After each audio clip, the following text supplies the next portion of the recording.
Entonces, lo que vamos a hacer es contarles del ultrasonido de segundo trimestre y contarles también qué malformaciones se benefician con el diagnóstico prenatal. Esta presentación la vamos a extender, no, yo creo que alrededor de 60 minutos. Los objetivos están puestos ahí, los vamos a ir desarrollando. Lo que ha ocurrido en todo el mundo es que la mortalidad infantil ha disminuido progresivamente en los últimos 50 años, pero las muertes debidas a malformaciones se incrementan cada año. Desde el punto de vista estratégico es que el 90% está en la población general y por lo tanto el primer mensaje es que debemos hacer cribado o tamizaje a toda la población. La problemática por la cual se morían los niños, y esto es lo que ocurría ahí, es lo que ocurrió en la mayoría de los países, hace 50 años atrás el pensar en diagnosticar malformaciones no tenía ningún sentido, ya que los bebés, los niños, se morían de otras cosas, de causas respiratorias, gastrointestinales, de nutrición, y las malformaciones congénitas estaban por allá abajo sin ninguna, comillas, relevancia. Sin embargo, en la década de los 70, el desarrollo que llega a toda Latinoamérica hace que aparezca el agua potable, alcantarillado, y se produce una baja importante. Y también en principio de los 70 se inician o se organizan los sistemas nacionales de salud en la mayoría de los países, y con programas específicos para esto, y se produce una baja gradual de la mortalidad por las causas que comentamos y entramos al nuevo siglo con una nueva realidad donde las malformaciones congénitas se transforman en la primera causa por la cual los niños mueren. Mostrarles que esta es la realidad para Chile, similar a la de otros países latinoamericanos. Esta es la mortalidad perinatal de 7,9 por mil y los niños se mueren de estos problemas que son parto prematuro, restricción del crecimiento intrauterino, 53%, tema que vamos a tocar brevemente en esta presentación o en la discusión, las malformaciones en un 36% y otras causas son mucho menores. La mortalidad materna es de 17 por 100.000 con esos pics que representan la pandemia. Las madres que se murieron, como ocurrió en todos los países, hicieron que la mortalidad materna se incrementara, pero volvimos a la línea que teníamos trazada. Eh, lo que ocurre en el resto de los países es similar a lo que nos ocurre en Latinoamérica. La mortalidad es el 20% de causal de muerte. Para nosotros, como les mostré, hace 10 años era 39% y hoy es 36%. ¿Cuáles son las malformaciones más frecuentes? Y aquí están. La primera es las malformaciones cardíacas y luego, como ustedes las ven ahí descritas, una cosa muy importante con las cromosomopatías. Recuerden que las cardiopatías congénitas es la más frecuente de las malformaciones y la menos frecuentemente diagnosticada. Aquí de nuevo lo que les contaba recién acerca de la data. Los objetivos del diagnóstico prenatal son estos cuatro, de acuerdo a NICE, que son los que han adoptado la mayoría de las sociedades. Lo primero, identificar malformaciones que son incompatibles con la vida. Y en la mayoría de los países ya tenemos, de Latinoamérica, recientemente, antes de los últimos 5 años, máximo 10, la ley de interrupción voluntaria del embarazo existe por esta causa. Lo segundo, aquellas de muy mal pronóstico y que van a requerir un gran esfuerzo, como pueden ser el síndrome de hipoplasia ventricular izquierdo o la espina bífida. El tercero es condiciones que se beneficien por terapia intrauterina, por ejemplo, hidroxetal por anemia o por arritmia. Y el último objetivo es condiciones que requieran una terapia después del parto, por ejemplo, la transposición de las grandes arterias. Entonces, para cumplir estos objetivos, lo que ha ocurrido en la mayor parte del mundo, en que la vigilancia de este individuo por nacer se hace a edades conocidas, 11, 14 semanas, 22, 24, que es lo que vamos a ver ahora, y se establecen estrategias de manejo de acuerdo al riesgo de este paciente. Estos son los ultrasonidos que hoy ya hacemos en muchos de los países, 11, 14 semanas, 22, 24, que es lo que vamos a hablar hoy día. Y aquí hay un tema, esto de las 32, 34, que era lo clásico, lo hemos movido a las 36, 37 o hemos agregado 36, 37 semanas, por lo que significa restricción tardía. Y el primer trimestre solo por indicación. Digamos, estos son desde el punto de vista de la guía que las eh, instituciones siguen para distribuir sus recursos. Obviamente, si alguien, una paciente quiere hacerse un examen precozmente, bueno, está bien, pero esto es lo que tiene evidencia. ¿Cuáles son ahora las evidencias del impacto que tiene cada uno de estos ultrasonidos? El precoz en el embarazo, con números muy altos, los beneficios que tiene es que detecta de mejor manera los embarazos los gemelares, eh, permite el dataje adecuado del embarazo, pero no cambia los resultados perinatales. El examen de segundo trimestre sí tiene un gran impacto en los diferentes trials en la reducción de la mortalidad perinatal, pero gracias a un incremento en las interrupciones del embarazo. En Canadá, Helsinki, los resultados son bastante similares. Y después de las 24 semanas tampoco hay diferencia en los resultados perinatales. Esto es ultrasonido entre 30 y 32 semanas. Probablemente eh, la aplicación de ultrasonido en 36 semanas va a cambiar, no dramáticamente, pero va a cambiar también. Vamos entonces al examen de las 20 a las 24 semanas y que las guías que teníamos databan de enero del 2011, en que nos tocó participar en la configuración de estas guías y fueron actualizadas. Costó un poco la realización de esta guía porque estábamos en plena pandemia, había que comunicarse, habían otras prioridades, se interrumpió cuando llega. La cosa es que salen publicadas el año pasado. Y los objetivos generales son los que ustedes ven ahí: ver que el bebé esté bien, que el número sea adecuado, cuál es la edad gestacional, el énfasis obviamente en la anatomía, la placenta, líquido amniótico y cuello uterino. Entonces, hay que tomar algunas consideraciones, sí. ¿Quién debe hacer este ultrasonido? Generalmente debes tener una preparación adecuada en imágenes, en obstetricia o con lo que sea para cada país. Es realizado este examen de medio trimestre en algunos países a las 18 semanas, como es los Estados Unidos, por la terminación de embarazo. En muchos estados en Europa es 20, 24 semanas, no hay problema con eso. Debe ser realizado por un personal entrenado que haga un número de exámenes, que participe de educación continua y que tenga, y esto es súper importante, que tenga una red de referencias adecuadas, como ocurre en muchos de nuestros sistemas públicos, que hay un nivel primario, secundario, terciario, y aquí este es un icono de esto.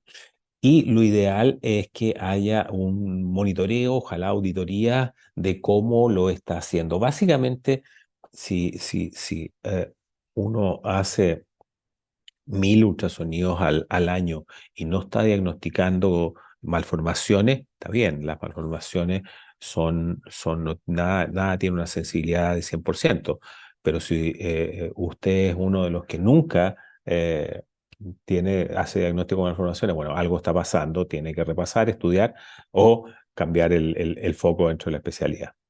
¿Qué equipos vamos a usar? Bueno, el mejor disponible. Hoy día prácticamente todos los equipos tienen Doppler y Doppler color, así que es importante especialmente en el corazón. Y de guardar fotografías o videos en el caso del corazón y de modo que genere un informe que sea adecuado. El ultrasonido es seguro, especialmente el segundo trimestre. De todas maneras, se aplica lo de a los principios de Alara, que es la menor dosis durante el menor tiempo. ¿Qué ¿qué cosa debe realizarse de acuerdo a esta guía? Este es el básico, es el piso que usted debe realizar. Y si usted va a agregar más cosas, por supuesto, no hay ningún problema. Y el ultrasonido más específico que sobrepasa a esta guía, muchas veces como es la neurosono o la ecocardio, son exámenes especializados y se usan como segunda línea de la población que tiene ahí diagnóstico. Em, y entonces vamos a ver en general cada uno de estos objetivos que busca la guía. En cuanto a biometría, lo que hacemos es eh, anatomía del bebé, hacemos una revisión completa, pero para la biometría lo que hacemos es medir ah, la cabeza, el abdomen y medir el fémur. Algunos pequeños cambios es que el DBP que medíamos de afuera a adentro es afuera a afuera, afuera a afuera también el abdomen y el fémur como siempre por las epífisis. Eh, ¿Cómo calculamos el peso? La mejor fórmula es la que aparece ahí, que es la Hadlock, con la circunferencia craneana, abdominal y el largo del fémur es la que se usa en todo el mundo. Una vez que tenemos ese peso, ¿contra qué comparamos? Las nuevas curvas, ya sea de Intergrowth, de Fetal Medicine Foundation, del NIH o de la Organización Mundial de la Salud, son por ultrasonido, con un gran esfuerzo y la mejor curva es obviamente la del país de ustedes, de donde uno está desarrollando, pero si no tiene una curva por ultrasonido, no de niños que hayan nacido, ocupe alguna de cualquiera de estas. Nosotros ocupamos la Organización Mundial de la Salud porque participamos del desarrollo y la confección del paper de Lancet. Pero ahí vean ustedes que son muy similares. Ahora, ojo, generalmente las máquinas traen Hadlock. No va no va el cálculo de peso, sino las curvas de Harlock y andan muy bien, son iguales prácticamente a la Organización Mundial de la Salud. La medición del líquido amniótico, la recomendación es que usemos bolsillos verticales únicos con las medidas de menor de 2 es oligoamnios, mayor de 8 es polihidroamnio. Y es la medida más usada y no agregar complejidades para la medición de los cuatro cuadrantes. A pesar de que probablemente en polihidroamnios tiene un mejor rendimiento, no así en oligoamnios. Cuando examinamos la placenta, debemos fijarnos, y el cordón, debemos fijarnos, como ven ustedes ahí, en dos cosas. Uno, si la placenta es previa o no es previa. Dos, la inserción del cordón, buscarla. Y ustedes ven que la inserción del cordón en este caso esta es la placenta, está fuera de la placenta y un cordón que tiene solamente una vena y una arteria umbilical única con una inserción velamentosa de cordón. Y acá lo que mostramos es que la inserción está cubriendo el orificio cervical y corresponde a una basa previa. En cuanto al Doppler, el Doppler de arterias uterinas fue removido de la nueva guía y la razón es que hay que moverlo al primer trimestre y en primer trimestre podemos calcular con arterias uterinas, más la presión, más la historia y ojalá más placental growth factor, podemos llegar a un 80% de predicción de las preeclampsias ante las 37 semanas. Eh, y este rendimiento es mejor a las 20, pero no tenemos estrategias de prevención. Llegamos tarde a las 20 semanas. ¿Ya? Eso está hecho en la década de los 90. Sin embargo, probablemente nosotros en Chile decidimos seguir haciéndola porque identifica de buena manera la población de riesgo y permite que sean controladas estos bebés, estas madres, en forma más exhaustiva en un nivel secundario y por médicos especializados. Como les dije, hay que moverse en primer trimestre y en primer trimestre, junto con la presión, la historia y papel, damos aspirina y que disminuye cerca de un 70%. Esto no está en la guía, pero que son los marcadores de segundo trimestre y que en general lo incluimos. Y estos marcadores soft de segundo trimestre, eh, que son los que ven ustedes listados ahí, eh, tienen, fueron descritos por Beryl Benacerraf en la década de los 90 y Beryl falleció el año pasado. Pero hay la nueva forma de verlo esto, hay un metaanálisis grande y en la mayoría de los programas de ultrasonido uno pone los marcadores y calcula el riesgo. Nosotros hicimos esto, recordar que uno de los más poderosos obviamente son las malformaciones cardíacas, como se ve en este paciente con un canal AB completo. Nosotros hicimos esto con Mauro. Aquí están, les muestro los resultados de los marcadores y el que tuvo mayor riesgo relativo era el pliegue nucal, en segundo estaba la ausencia del hueso nasal y el tercero es las malformaciones cardíacas mayores asociadas. Canal es muy power en esto, la mitad son pacientes que van a tener una trisomía. Pero hay un metaanálisis, si quieren ustedes ver, esto está cerrado prácticamente, el 2013 del prof. Nicolaide, donde incluye el ARSA como una de los mejores marcadores, también la ventriculomegalia, y en el programa uno pone ahí cuánto le dio en las 11-14, qué marcadores tiene, y recalcula el riesgo de Down. Recuerden que la sensibilidad global de estos marcadores es alrededor del 60% versus cerca de un 95% que llegamos con marcadores secundarios de primer trimestre. Y lo siguiente es la anatomía. La anatomía es el énfasis mayor. Entonces, ¿qué es lo que vamos a hacer ahí?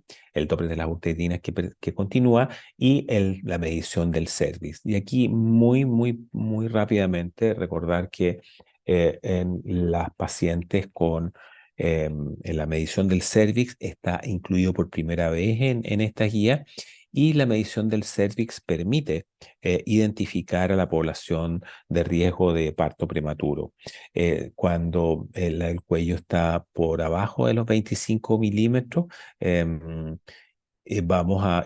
damos progesterona o hacemos cerclaje en la población que tiene historia de parto prematuro y si no tiene historia de parto prematuro, la mejor alternativa es solo progesterona, micronizada, 100 miligramos por vía transvaginal, se reduce el parto prematuro en alrededor de un 47%, lo que te permite en forma neta una reducción de cerca del 20% del total de los partos prematuros. Em, se mide en todas las pacientes. Recuerden también que cuando el cuello se acerca a los 10 milímetros, progesterona pierde su eficacia y probablemente cerclaje es la mejor alternativa. La anatomía, este es el listado de lo que tenemos que hacer y vamos a repasar muy brevemente esto. ¿Qué es lo que hacemos? Planos axiales en la cabeza, planos axiales en el corazón, planos axiales en el abdomen y planos sagitales en las extremidades y también en el perfil. Entonces vamos a repasar las más importantes, las extremidades las vamos a dejar solamente para las malformaciones. En la cabeza tenemos que preocuparnos que el eh, cráneo esté intacto y no, por ejemplo, tenga una zona de defecto, como ven en este paciente que tiene un encefalocele, que no tenga forma de limón, como está ocurriendo acá en una espina bífida o al lado, no tenga una frente prominente, como ocurre en una displasia esquelética. Eh, Luego debemos ir a mirar el sistema nervioso central con los planos axiales, transtalámico, transventricular y el plano de la fosa posterior o cerebral, cerebeloso. Aquí está lo que hacemos: identificamos la línea media, el cavum septum pellucidum, vemos el atrium, y luego inclinamos nuestro plano de sección al pivote, haciendo el pivote en el cavum para ir a mirar el cerebelo. Debemos fijarnos en el vérmis, la cisterna magna, la presencia de indemnidad de los lóbulos cerebelosos y que esté, medimos el pliegue nucal también ahí.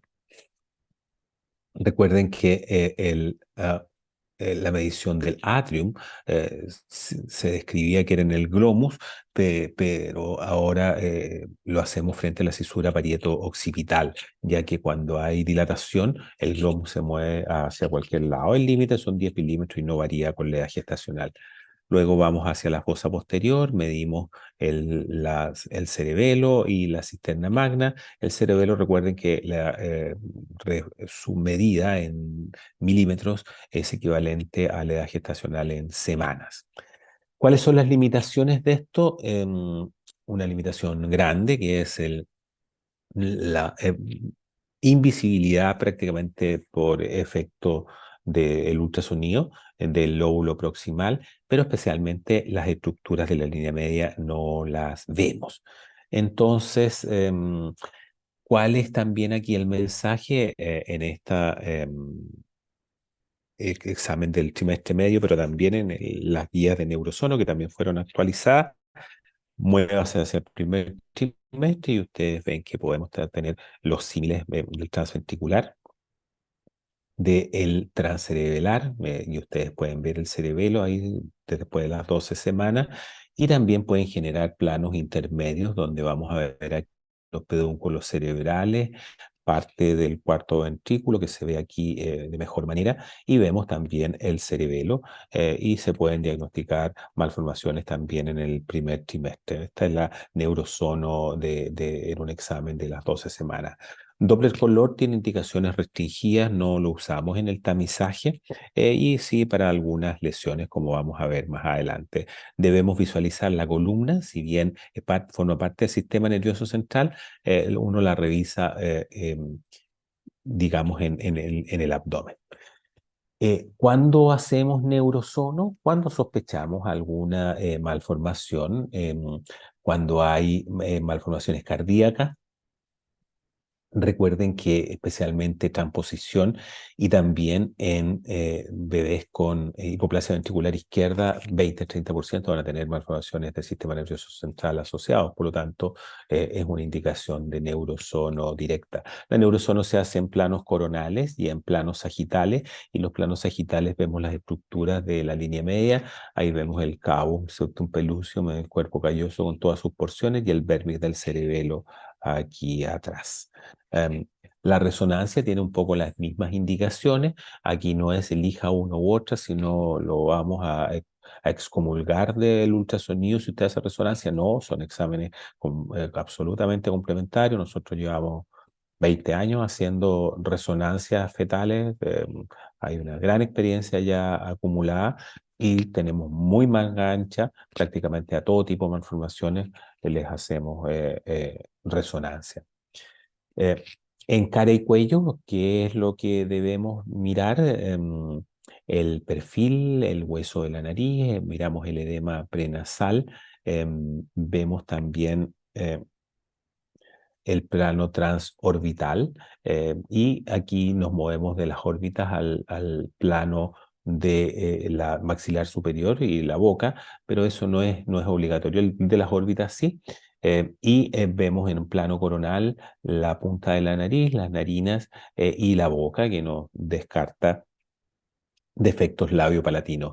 En el cuello debemos ver que, comillas, no hayan masas tumorales, como les estoy mostrando aquí en este paciente que tenía un hipotiroidismo congénito.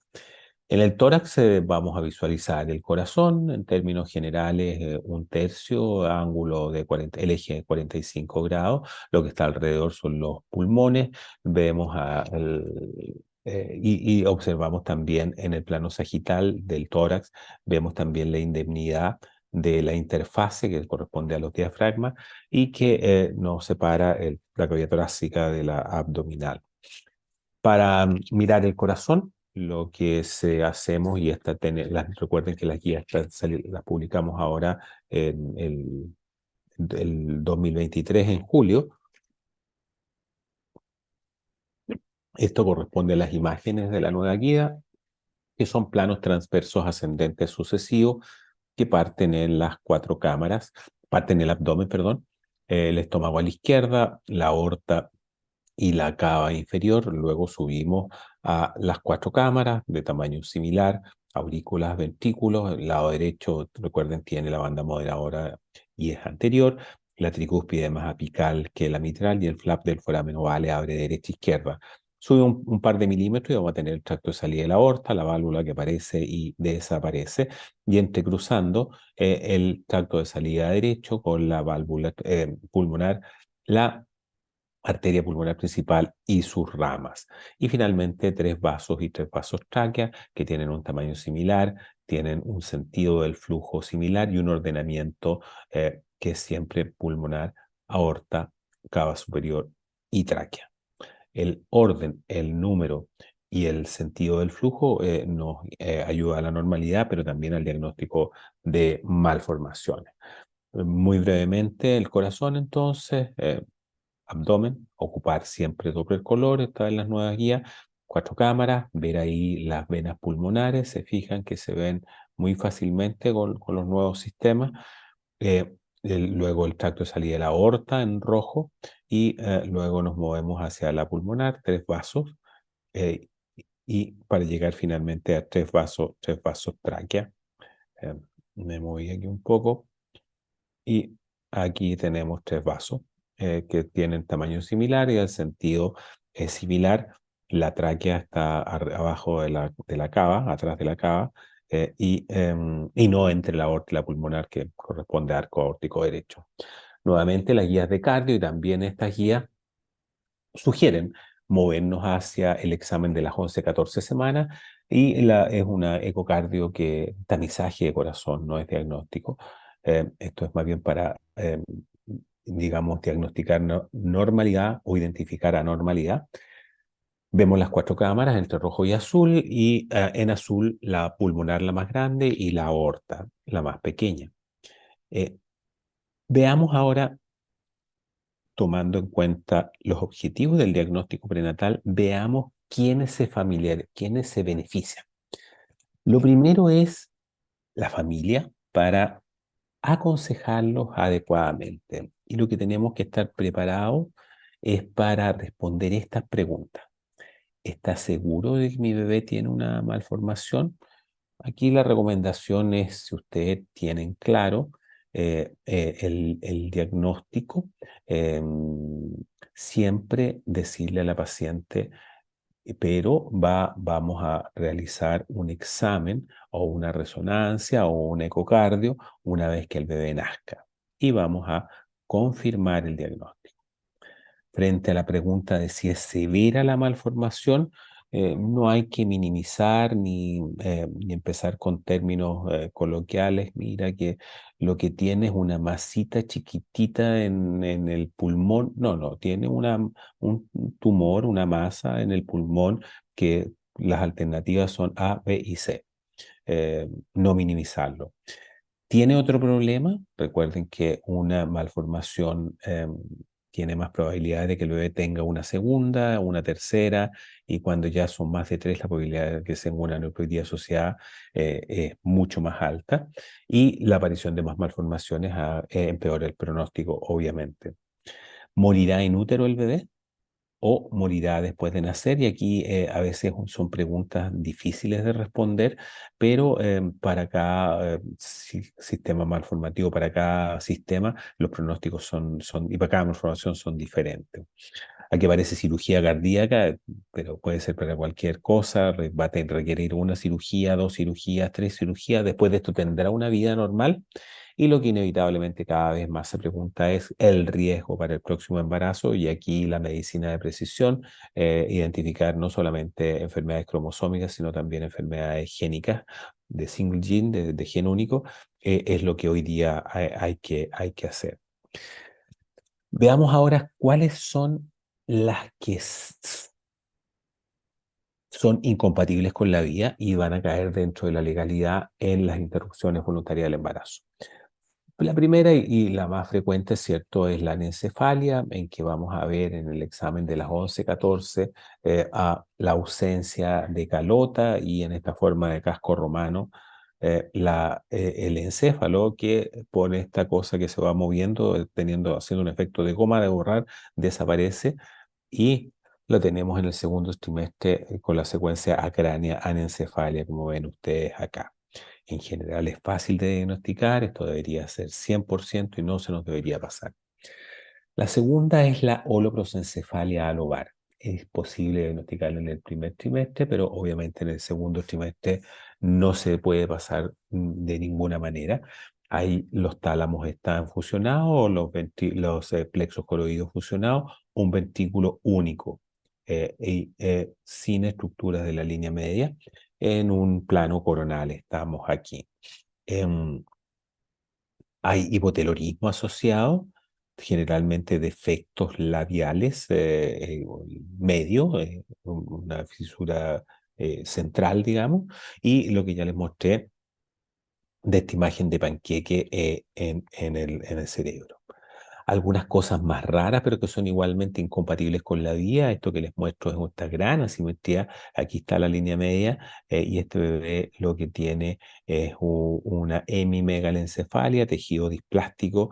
Aquí están las imágenes de resonancia, se fijan, está gigante aquí el cerebelo, este hemisferio. Ya son también incompatibles con la vida.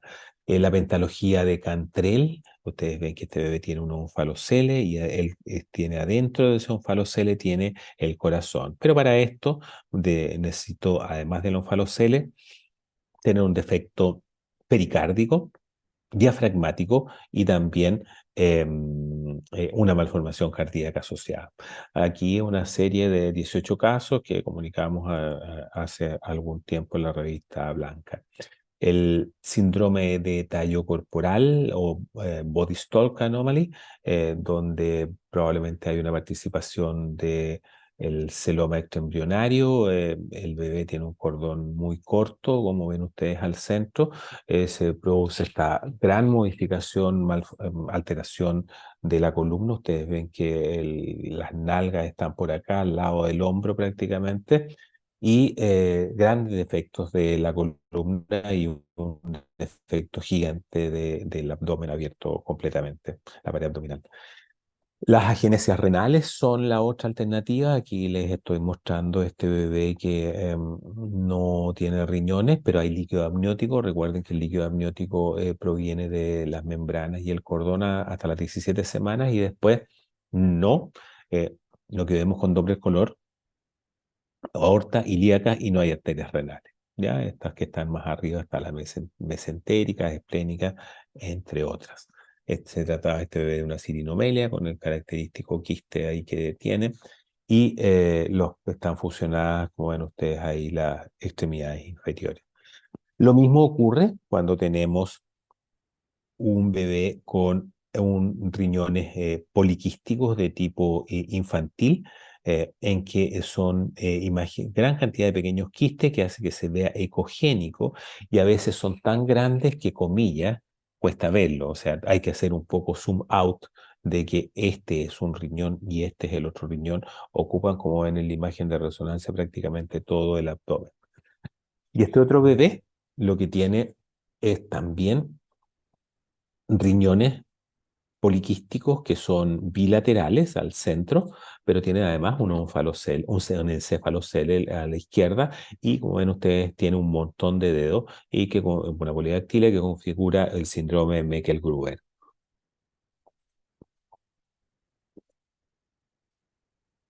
Otra de las opciones son el riñón multiquístico, pero bilateral.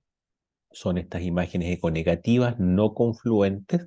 Lo más frecuente es que sea unilateral, 90% prácticamente, pero el 10% de este tipo de malformaciones renales son bilaterales y son, comillas, incompatibles con la vida. Tienen una probabilidad de repetirse alrededor de un 5%. displasias renales, especialmente como ven ustedes a izquierda, en un cuadro de obstrucción urinaria baja, está la uretra distal en segundo trimestre dilatada. Vemos estos corresponden a los uréteres y arriba el riñón con una con una hidroureteronefrosis importante. Pero la otra opción es que sea más severo y más precoz y tenemos los riñones displásicos, hay oligoamnios absolutos, algunos quistes pequeños y están los riñones en general muy ecogénicos. Esta es una rara malformación que este bebé quiste al pene, se fijan, y vemos la uretra muy dilatada y que lo que hace es que no tiene una genesia de los cuerpos cavernosos, entonces el bebé tiene un pene que es gigante, pero que no tiene cuerpos cavernosos, se infla la uretra y funciona como un reservorio de la orina e impide que comillas, salga fácilmente al líquido amniótico, refluye y tenemos los riñones súper ecogénicos y que son los que causa mortalidad. Las otras son los síndromes de aquinesia fetales, en que lo característico es que vemos tonos flexores o extensores que existen en conjunto. Ustedes ven que las manos sobre el antebrazo y el brazo sobre el antebrazo están flectados en las extremidades superiores, en cambio en las inferiores la pierna está extendida en relación a el muslo, pero con flexión de ambas piernas. Estas contracturas musculares provocan, aquí está el penachoquier la artrogriposis, entre otras. Estos bebés tienen contracturas musculares y ven ustedes que el corazón se ve gigante. No está gigante el corazón, es el tórax el que está pequeño, una hipoplasia de tórax. Otras de las malformaciones letales son la displasia tanatofórica, en que además de ver esta frontal bowsing que está protruido el frontal, vemos que los fémures están severamente acortados, pero está también el tórax de pequeño tamaño y también es incompatible con la vida, al igual que la osteogénesis imperfecta tipo 2 y la acondrogénesis. Aquí vemos angulados o fracturados los fémures en una reconstrucción 3D también. ¿Cuáles son los parámetros que utilizamos de mejor manera? Vean también que tenemos el corazón que se ve gigante en este bebé y porque tiene, como ven ustedes aquí, esta forma de campana, en esta forma se ve mejor en coronal, ¿sí? Y tiene un tórax que esto debería ser recto arriba y tiene este tórax que es muy pequeñito se ve aquí en el 3D en primer trimestre que sí está pequeño. Cuando la relación tórax-abdomen es menor de 0,6, el diagnóstico está hecho prácticamente. Y recuerden que aquí es súper importante, sí, me tinca que no sé, se repite esto, no, señora, no se preocupe, no se va a repetir nunca más y vuelve a tener otro bebé, hay que objetivar el diagnóstico con biología molecular. O piden un panel o piden un exoma para este tipo de malformaciones. Bueno, de paso, recuerden que trisomía 18, eh, trisomía 13 y trisomía 21 tienen un patrón de especialmente 13 y 18 malformativo común. El siguiente grupo, revisamos entonces el grupo de los incompatibles con la vida. Y ahora nos movemos a el grupo que va a tener una terapia postparto y que en Chile está financiada por las compañías de seguro por ley. También la oportunidad y la derivación. Entonces, la primera es la espina bífida. Ahí están las guías correspondientes generadas que incluye los defectos del tipo encefalocele. Este es un encefalocele gigante, pero los que son más pequeños tienen indicación de cirugía. Aquí es lo que vemos, el signo del limón, ventriculomegalia y el signo de la banana. Se fijan ahí el cerebelo que está traccionado hacia el foramen magnum porque sale el líquido cefalorraquídeo y la columna se va hacia abajo y vamos a mirarla y tiene efectivamente ahí una, dos, tres, cuatro, cinco, probablemente está entre la L5 y la 12 torácica, está en la zona más alta del defecto. El ultrasonido 3D aquí ayuda mucho para los padres, pero en la resonancia nuevamente, una vez más, objetiva el diagnóstico y nos da la precisión de dónde está. También tenemos guía clínica para las fisuras labiopalatinas y aquí vamos a ir muy rápido y lo que vemos, estamos en el screening, vemos ahí la zona de efecto y lo importante que ustedes tienen que ver es que si el bebé lo que tiene es una alteración solo labial, la probabilidad de malformación asociada no supera el 10%. En cambio, si es labio-palatina, sube inmediatamente prácticamente a un 50%. ¿Ok? Entonces, muy importante que si lo tiene, hay que ver si hay un compromiso óseo o no. Les voy a mostrar las alternativas, cómo se hace. Si es bilateral, 72% y si es medial, 100% de malformaciones asociadas. Entonces, esto es coronal, vemos la zona de efecto, hacemos reconstrucción, está ahí solo la zona de efecto, no hay compromiso del labio, reconstrucción 3D. La otra alternativa es este plano, que es plano axial, que pasa por el maxilar superior y vemos que está ahí una gran zona de efecto. Vemos incluso la lengua que protruye por esa zona de efecto, labio y palatina.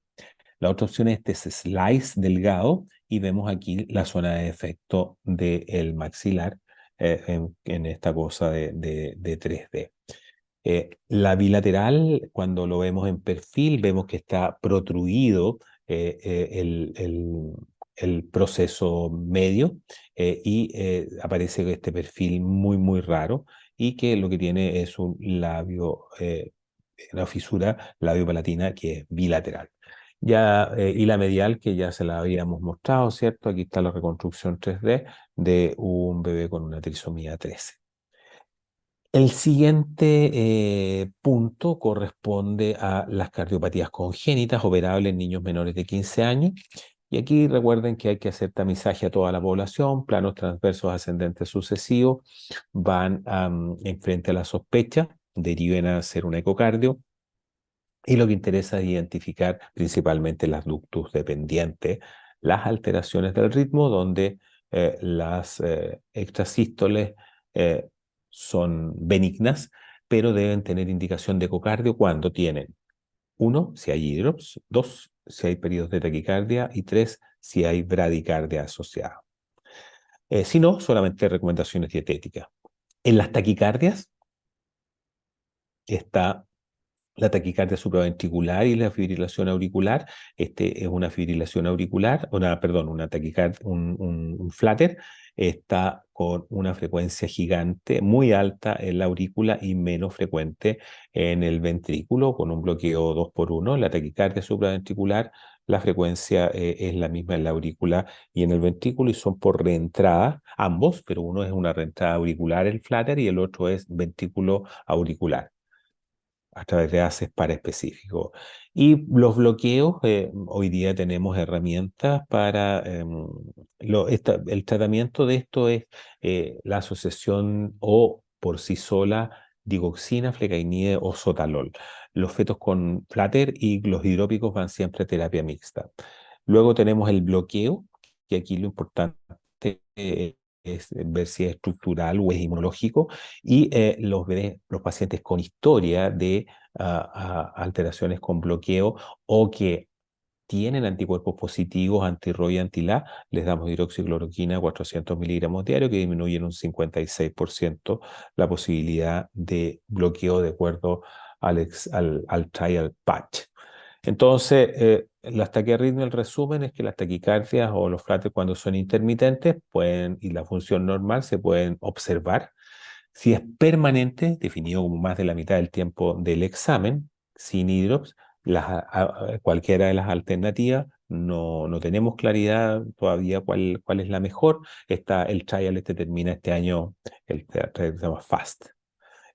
Cuando la taquicardia supraventricular es permanente, hay hidrops y tiene una función anormal, se usa la digoxina asociada a flecainide o a sotalol. Y cuando hay flutter, como les dije, también terapia asociada. ¿Ya?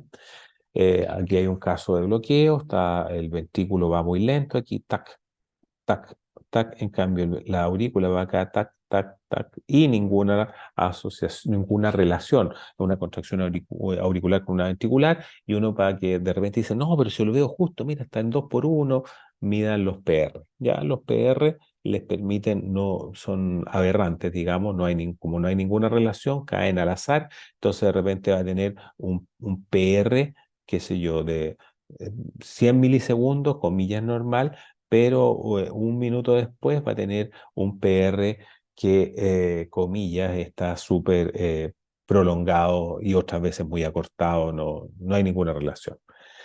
Hay aumentos de localizados, los tumores, estos son rhabdomiomas. Recuerden que cuando hay rhabdomiomas y quiere mirar la cabeza, ven esas cosas como manchas algodonosas, son túberos, ¿ya? Entonces, túberos esclerosis es una enfermedad súper severa, afortunadamente con tratamiento a través de derivados de la rapamicina hoy en día. Y este es un aneurisma gigante ahí de bebé. Las patologías ductus dependientes, recuerden que la malformaciones ductus dependiente lo que quiere decir es que para que haya flujo al pulmón o haya flujo hacia sistémico, es necesario que el ductus esté abierto, ¿ya? Entonces, los ejemplos de estos del flujo pulmonar ductus dependiente, la hipoplasia del ventrículo derecho, ateresia de la válvula pulmonar o una estenosis pulmonar, como ven ustedes ahí en 3 vasos. eh, Vemos la pulmonar pequeña con aliasing. Los flujos sistémicos ductus dependientes, vemos la hipoplasia del ventrículo izquierdo, hay una aurícula izquierda pequeña, un ventrículo muy pequeño también. Aquí esto es una estenosis aórtica crítica, la válvula se ve todo el tiempo, está pequeña, con dilatación postestenótica, y lo que tenemos es un ventrículo que luchó y perdió. Está con fibrolastosis subendocárdica, se dilató tanto que se necrosaron las fibras subendocárdicas y esa es la imagen blanca que está adentro. Y aquí tenemos la aorta coartada, estrechada en una coartación de la aorta. Lo que acá tenemos es una transposición de las grandes arterias, la típica imagen de los vasos en paralelo, saliendo uno del lado derecho y el otro del lado izquierdo. Vamos ahora a la más frecuente de las condiciones, que luego de las cardiopatías, que son malformaciones que nos exigen eh, cambiar nuestra estrategia de parto, el tiempo del parto, y que, pues, ya que pueden requerir cirugía postnatal o incluso los procedimientos de exit. La primera es las ventriculomegalias, esto de arriba hacia abajo, digamos, y las ventriculomegalias pueden ser bilaterales, leves, moderadas o severas, o pueden ser unilaterales. Recuerden que de 10 a 12 son leves, el pronóstico neurológico es igual que si nada, casi, tienen 5 a 10% de alteraciones del neurodesarrollo. En cambio, entre 12 y 15 el porcentaje es hasta 50 y muy, muy alto después de los 15 milímetros, que son las severas. La resonancia, ustedes ven que da una excelente calidad de imagen. Eh, la otro que pueden ver es que llega la paciente referida por un quiste, como ven ustedes ahí. Dice, sí, mira, tiene un quiste, pero está en la línea media. Pongámosle Doppler color mejor y corresponde a una malformación de la vena de Galeno. Observen cuánta cantidad de vasos sanguíneos dilatados hay dentro de la cabeza. Y lo que ocurre en estos casos es que aumenta la volemia y producen insuficiencia cardíaca por alteración en la precarga. Ahí aumenta el retorno venoso, pero además, como son de muy baja resistencia, pueden secuestrar parte del volumen expulsivo del ventrículo izquierdo. El pronóstico, si no se opera, se mueren todos, y en cambio, si se operan, que la mitad solamente fallece. Este bebé quedó fuera del alcance quirúrgico. Vean ustedes la reconstrucción 3D, la gran dilatación del aparato ventricular. ¿Esto qué parece? Esto que estamos viendo aquí atrás. Si fuera ovario, ¿en qué pensaríamos? Claro, parece ser un endometrioma o un teratoma o un cuerpo lúteo hemorrágico, ¿cierto? Pero no hay cuerpos lúteos acá, pero sí hay un sistema venoso, y esta es la tórcula que se trombosó. Es una trombosis de la tórcula. La resonancia es exquisita en decirnos que es sangre lo que tiene adentro. Y cuando lo vimos el primer caso, eh, no habían prácticamente reporte de caso y la primera serie mostraba muy malos resultados y interrupción del embarazo. Nosotros estábamos en época que no había IVE, la paciente quería seguir el embarazo y esto regresó completamente. Pero obviamente es una paciente que no va a ir a un parto vaginal porque la compresión que esto pueda tener, etcétera. Este otro paciente, lo que tenía era, y su referencia era este quiste que tiene aquí en la cabeza, ¿se fijan?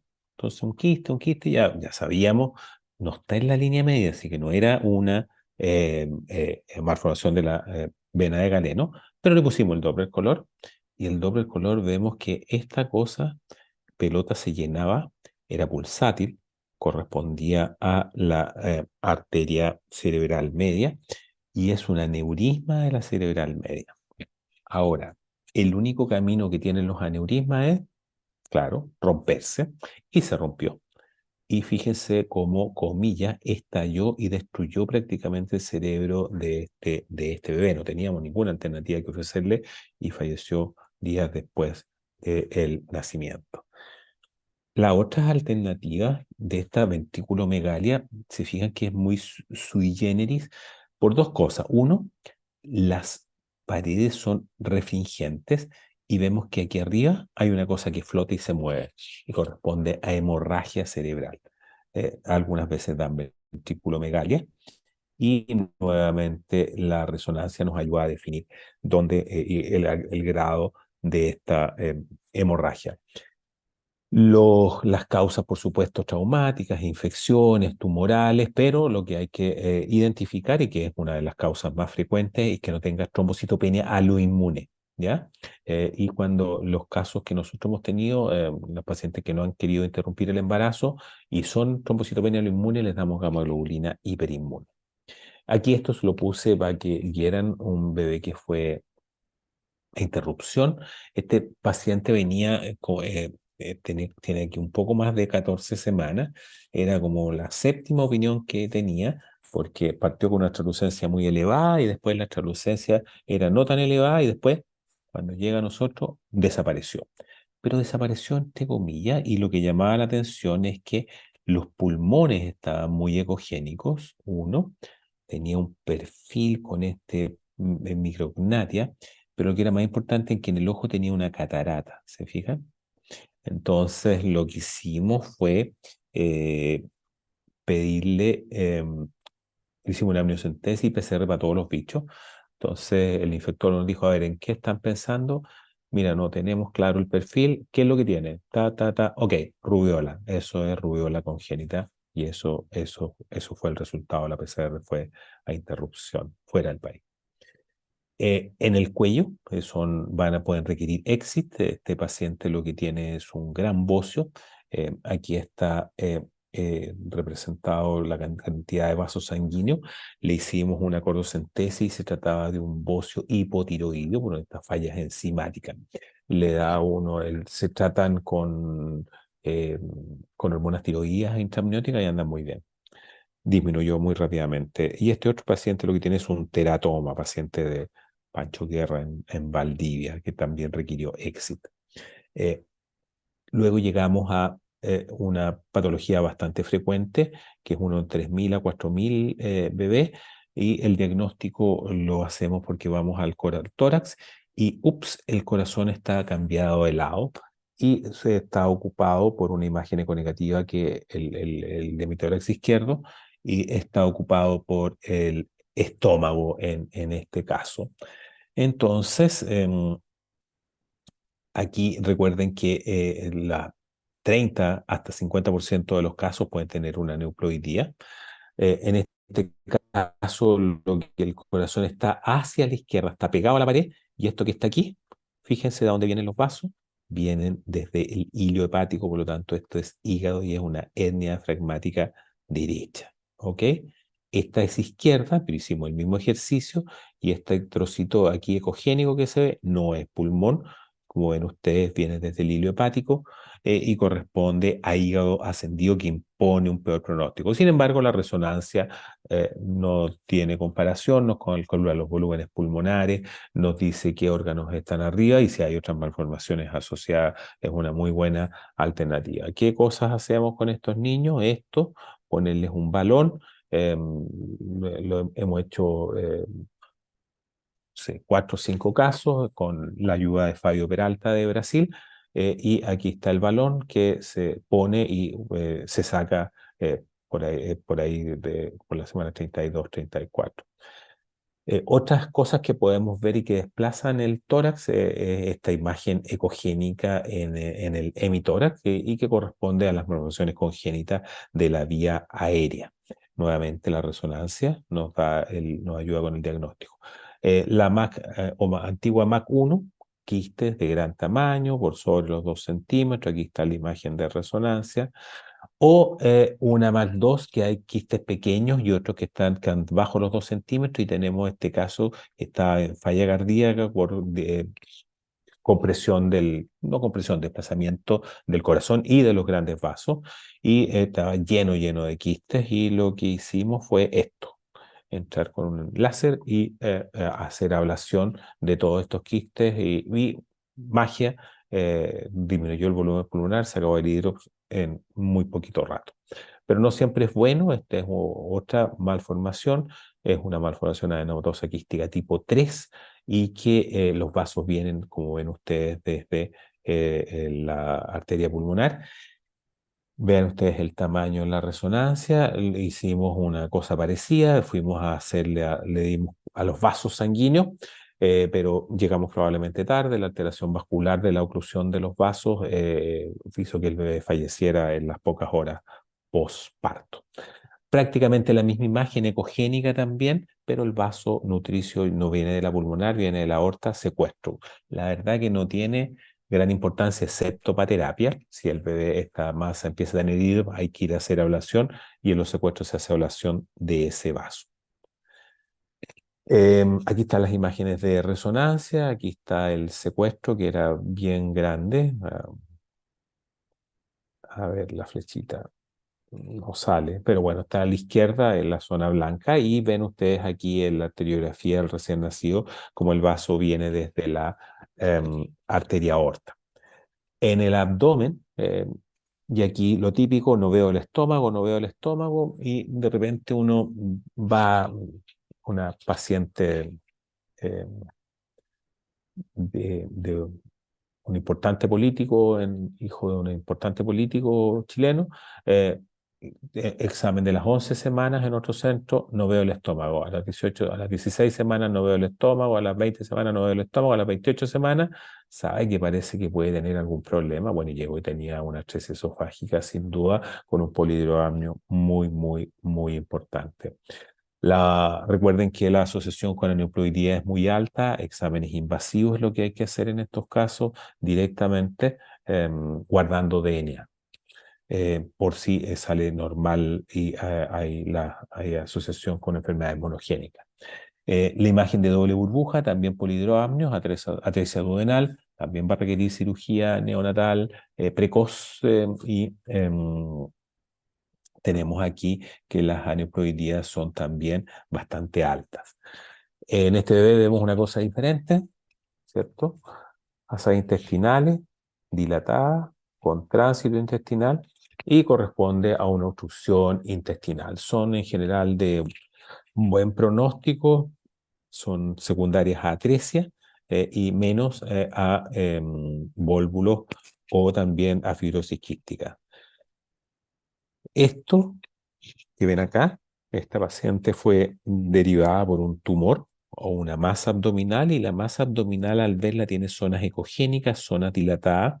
Bueno, para hacerles el cuento corto, corresponde a una peritonitis meconial en una paciente que no le extrañó porque su bebé tenía un poco lo mismo, el bebé anterior, y que había fallecido portador de una fibrosis quística. Las causas más frecuentes son perforaciones intestinales, pero la fibrosis quística es la última de la lista, pero cuando existe un gen ahí en la familia, es la primera de la lista Y esto es lo que tenía este paciente. Aquí una serie que publicamos también, la María Carolina Silva, juntamos casos de México y de Chile, y están los casos con peritonitis meconial, 10 casos ahí en total. Defectos de la pared abdominal, esto lo pueden ver también obviamente en primer trimestre, y lo que vamos a observar es que hay una zona de defecto amplia, uno la puede medir, está en la zona de inserción del cordón umbilical, y cuando el hígado está afuera la definimos como grande. La posibilidad de neuploidía asociada cuando esté el hígado afuera es más bien baja, alrededor del 5%. Sin embargo, cuando son pequeños como este, eh, no tienen los problemas quirúrgicos de gran tamaño, pero sí tienen una alta asociación con aneuploidía que llega al 40%. Las imágenes de 3D en primer trimestre aparecen comillas muy, muy bonitas. Este bebé lo que tiene es lo mismo, pero eh, con una diferencia importante. Uno, no compromete la zona de inserción del cordón. Dos, no está cubierto por peritoneo, ¿cierto? Y salen asas de intestino delgado que se ven en el 3D así, y corresponde a una gastrosquisis. No hay asociación con aneuploidías en estos casos, am, y probablemente sí con uso de drogas de parte de la madre. Este paciente lo que tenía, mira, un onfalocele, miren el onfalocele, claro, miren el onfalocele, ahí está el onfalocele, todos lo ven, vengan a verlo. Y resulta que lo que no vimos, no veíamos nunca era la vejiga. Y lo que correspondía era una extrofia vesical. Está abierta como libro y se protruye la vejiga entera. Los uréteres llegan directamente en estos puntos, y sale la orina directamente al líquido amniótico. ¿Ya? Y el cordón estaba completamente libre, que era lo que llamaba la atención, por eso también el diagnóstico diferencial.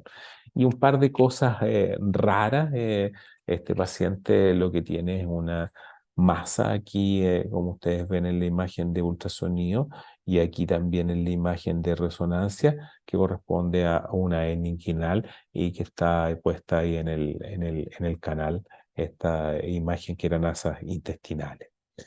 Em, Vamos a la área de genitourinaria, y lo típico de las obstrucciones urinarias bajas, que vamos a ver una vejiga muy dilatada, y el problema que vamos a tener en estos lutos o infecciones urinarias del tracto inferior, perdón, obstrucciones urinarias del tracto inferior, y lo que va a ocurrir en estos pacientes que van a ser hidronefrosis, los riñones van a estar ecogénicos, se fijan, displásicos, y eventualmente de repente se pueden romper y hacer, como este paciente, un uroperitoneo. Todo lo que está aquí adentro corresponde a orina dentro de la cavidad abdominal.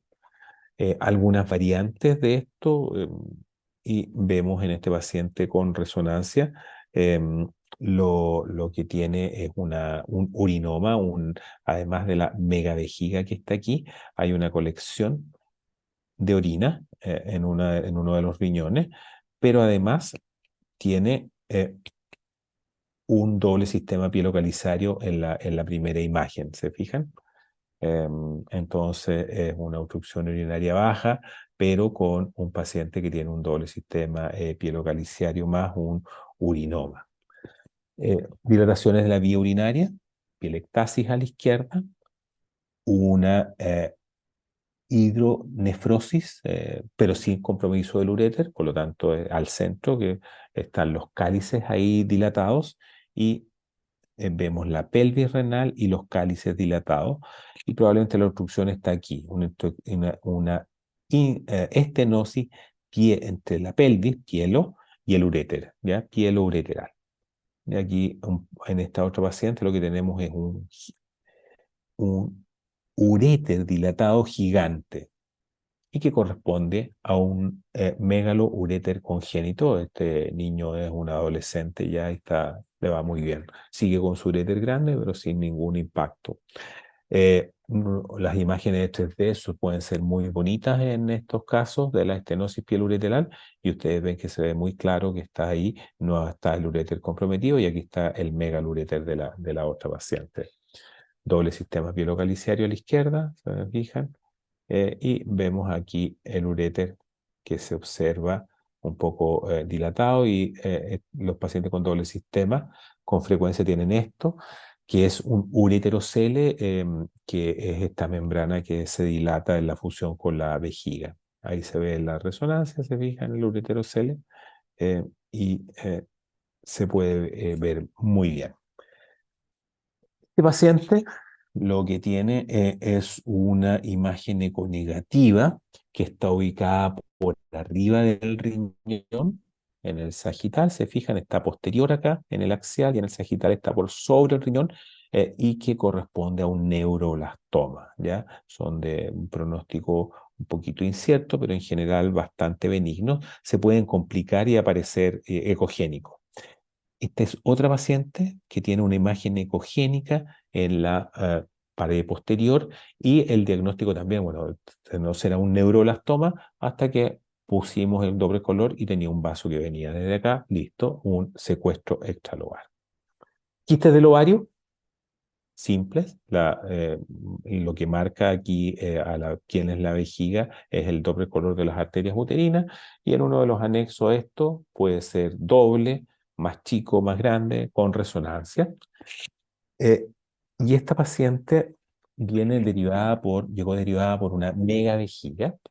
Entonces vamos a ver la megavejiga y no se veía, era raro porque primero la imagen era un poco, no era completamente líquido, pero la vejiga estaba aquí abajo, de hecho con un ureterocele. Hicimos la resonancia y correspondía a un hidrometrocolpos, ya que está asociados a veces a seno urogenital también, malformaciones de la vía eh, eh, del útero, digamos, ¿ya? Ahí está, eh, juntamos también con la gente de México, 17 casos de hidrometrocolpos, ¿ya? Y fíjense este paciente, niño, con esa gran cantidad de hidrocele, con un testículo en el interior y que evolucionó hacia esto y el diagnóstico diferencial era o una torsión o una hemorragia. Fue regresando espontáneamente y evolucionó muy bien. Estamos llegando al final de la anatomía. Este es un teratoma, como ven en la resonancia. Entonces uno dice, va a haber un teratoma, ya va a haber que operarse, pero lo que ocurre es que a veces hay mucho vaso sanguíneo y dan insuficiencia cardíaca. Las extremidades, pues tenemos una variedad de alteraciones. Ya vimos que estaban flectadas o no, pero aquí este tiene un dedo de más. A veces son familiares, pero otras veces puede corresponder a una trisomía 13. Le faltan dedos, están fusionados, polidactilia, sindactilia, y acá es una em, alteración esta es una de las extremidades y tiene la mano de langosta, ¿ya? Camptodactilia. Eh, en las pies, polidactilia, sindactilia y por supuesto el pie equinovaro que es con mucha frecuencia. Este bebé lo que llegó es por una citis y cuando vamos a ver las piernas tiene esto. ¿Se fijan? Está como hinchada completamente. Aquí tenemos la imagen de resonancia y que tiene una malformación que se llama, una enfermedad que se llama Klippel-Treoney-Weber y que son enfermedades de pequeños vasos. Esto produce insuficiencia cardíaca y esta era la causal de la citis. Le dimos digitalicos y se acabó el problema. Este bebé consultó por una restricción de crecimiento intrauterino severa. ¿Y qué es lo que ven? Claro, la pierna, ¿se fijan? Tiene una luxación congénita de la rodilla. Fíjense, la rodilla está hacia el otro lado, ¿ya? Llegó este bebé a las 38, 39 semanas pesando nada, 1 kilo y algo, y bueno, está perfectamente desde el punto de vista de la vitalidad. Estas son las características se fijan que es igual las rodillas están para el otro lado. Bueno, y creo que éramos los números 7 que la veíamos y no se habían fijado en que estaban las rodillas así, todos preocupados de cuánto mide el fémur, siempre hay que mirar completo al bebé, porque todos preocupados del Doppler y de la cabeza, cuánto mide, pero en esta cosa que era donde estaba la respuesta, no se habían fijado.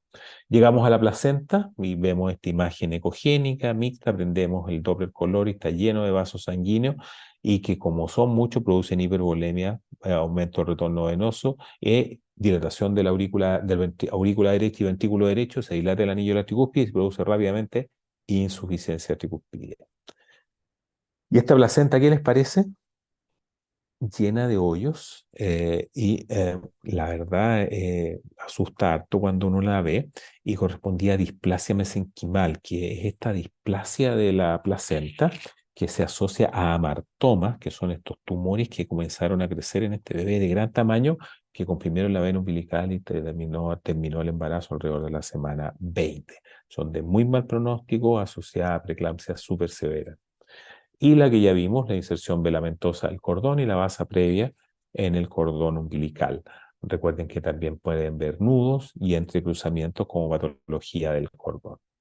Dos o tres palabras acerca de terapia fetal. Recuerden que ya la cirugía del mielomeningocele, ya sea por vía abierta o por vía endoscópica, es una realidad. Mejora el pronóstico, sube alrededor de 2 niveles. El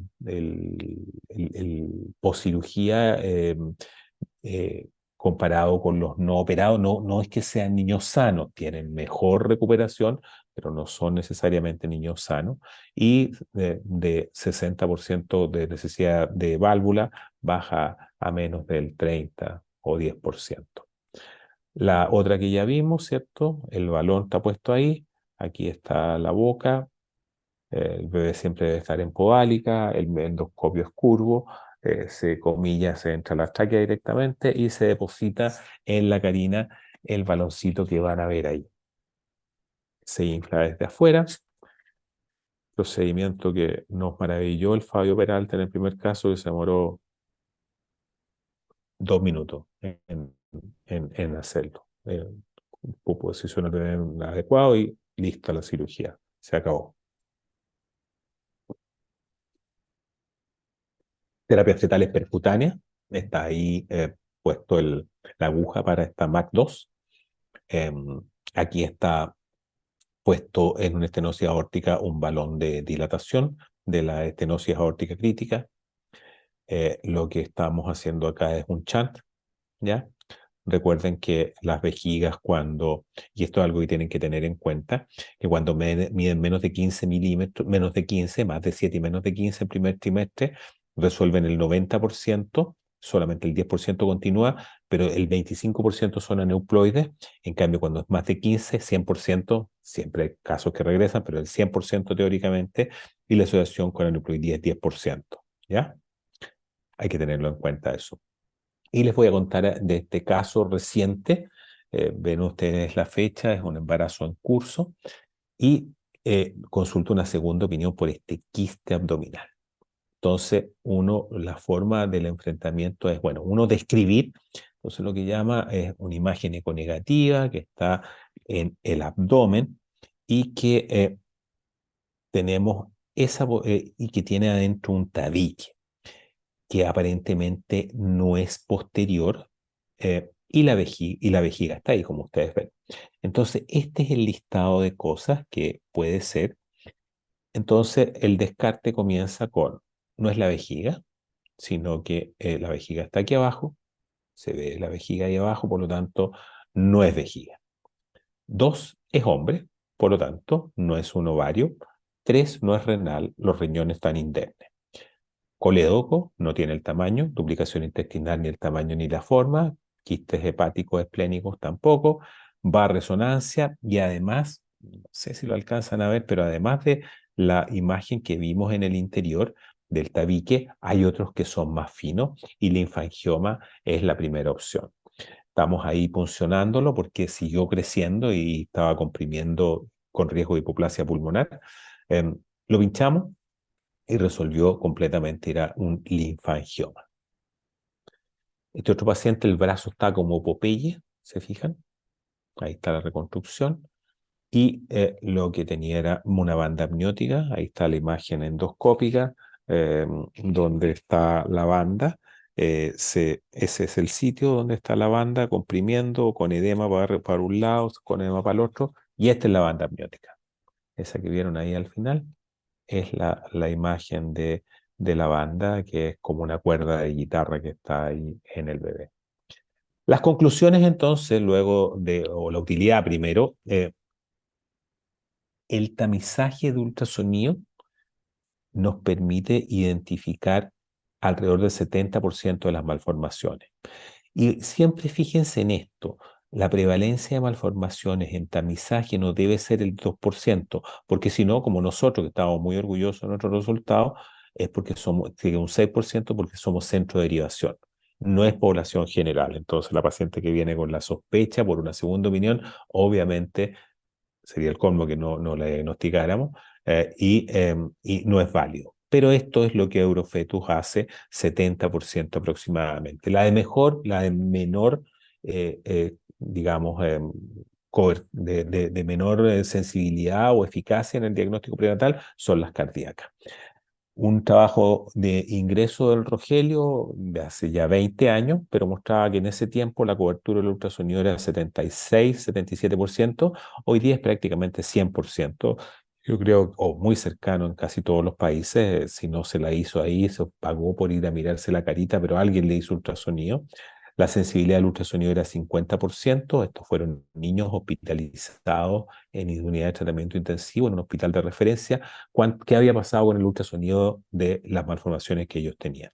Y la sensibilidad del sistema definitiva era 38. Ahora hemos mejorado bastante, probablemente los números deben estar por arriba del 70%.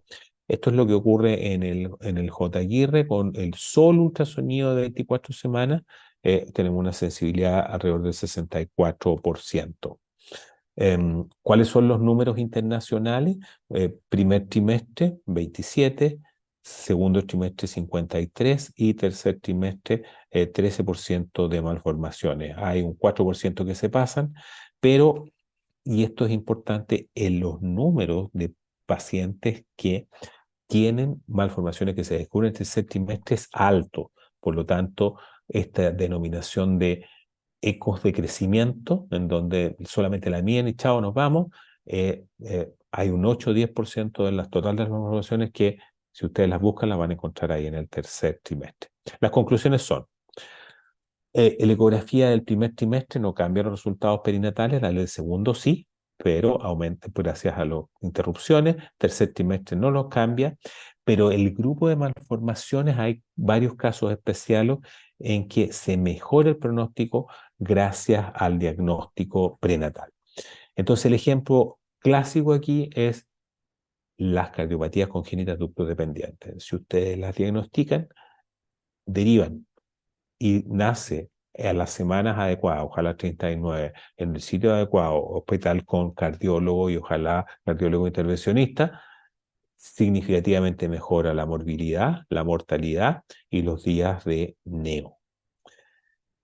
Lo otro importante que para que esta cosa, el análisis de costo-efectividad, usted tiene que tener por lo menos un 35% de tasa de detección.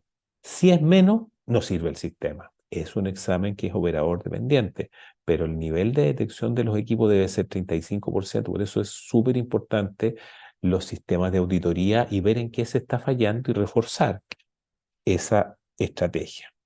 Recuerden entonces que esto es operador dependiente. Entonces, eh, y esta sí es la última, las malformaciones son la segunda causa de mortalidad infantil y mortalidad perinatal, más de un tercio de los casos. Los objetivos del diagnóstico prenatal: identificar las cosas letales, las cosas de muy mal pronóstico, las que van a requerir terapia fetal o terapia postnatal. Y en esta secuencia, el examen de las 20 a 24 nos permite identificar o nos da la oportunidad de identificar gran cantidad de estos grupos malformativos. Y al igual como es en corazón, todo el examen se está tratando de mover hacia el primer trimestre. Hay cosas que no vamos a poder diagnosticar en el primer trimestre, como puede ser una genesia de cuerpo calloso, como puede ser un aneurisma de la vena galeno, pero muchas de las otras cosas sí. Las malformaciones que se benefician, vimos el listado extenso, pero uno puede caracterizarlas como aquellas que van a fallecer los pacientes inevitablemente. Dos, identificar aquellas que se van a beneficiar del diagnóstico prenatal en forma muy importante, las cardiopatías congénitas. El tercero son aquellas que van a requerir cirugía postnatal para saber dónde viven. Para la parte cardíaca, publicamos este libro hace algunos meses atrás y que habla desde 60 capítulos las cardiopatías congénitas, desde la genética hasta la edad adulta y los tratamientos. En cada capítulo hay cómo aconsejar a las pacientes. Hay 65 clips de video que incluyen cómo se hace un tamizaje, cómo se hace ecocardio estructural, funcional o del ritmo y casos clínicos con los problemas reales. Y algo que es importante es esto de la calculadora, porque esto, mira, tiene la aurícula derecha grande, ya ok. ¿Cuánto de grande? No, un poquito, no mucho. ¿Cuánto es eso? Hay que objetivarlo y para eso existen calculadoras que se expresan como Z-score. Así que eso era un poco largo, mucha información, pero ahí está cumplido o tratando de cumplir lo que nos habías pedido, Bruno.